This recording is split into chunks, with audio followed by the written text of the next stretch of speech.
There are 4 TBMs on the Melbourne Metro Tunnel project. There are 2 machines in the west and 2 machines in the east.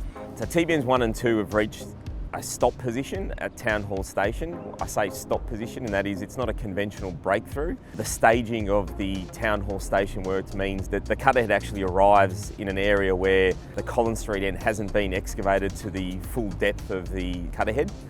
At the side of the new Town Hall Station, disassembly is commenced, and that involves disassembling the machines in almost the reverse fashion to when they were assembled. The tunnel services are removed first.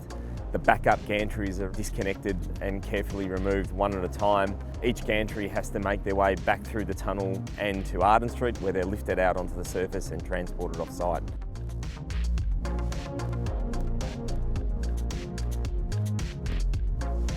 We then carefully take out some key components of the TBM. So the device for erecting segments, the segment erector is removed. Thrust cylinders for the TBM are removed. The airlocks for the machine are removed.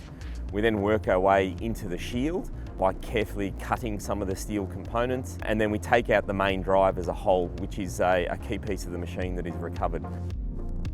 The retrieval process takes approximately 6 to 8 weeks. Each TBM is unique in terms of the journey it will take, so TBM 1 and 2 is a slightly different process to TBM 3 and 4.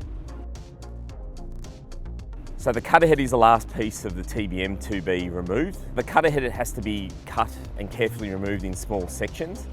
It is too large to be transported back through the tunnel.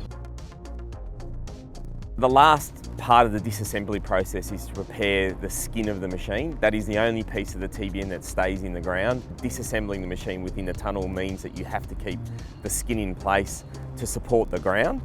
Once that preparation is completed, a waterproof membrane will be placed and in situ concrete will be cast to form part of the lining. So there are key components of each TBM that can be reused on another TBM, they can be refurbished. Generally they're the key mechanical components like the main drive, the segment erector, motors, pumps, the grouting system. There are all sorts of pieces that are reusable and can be used on another machine of this size.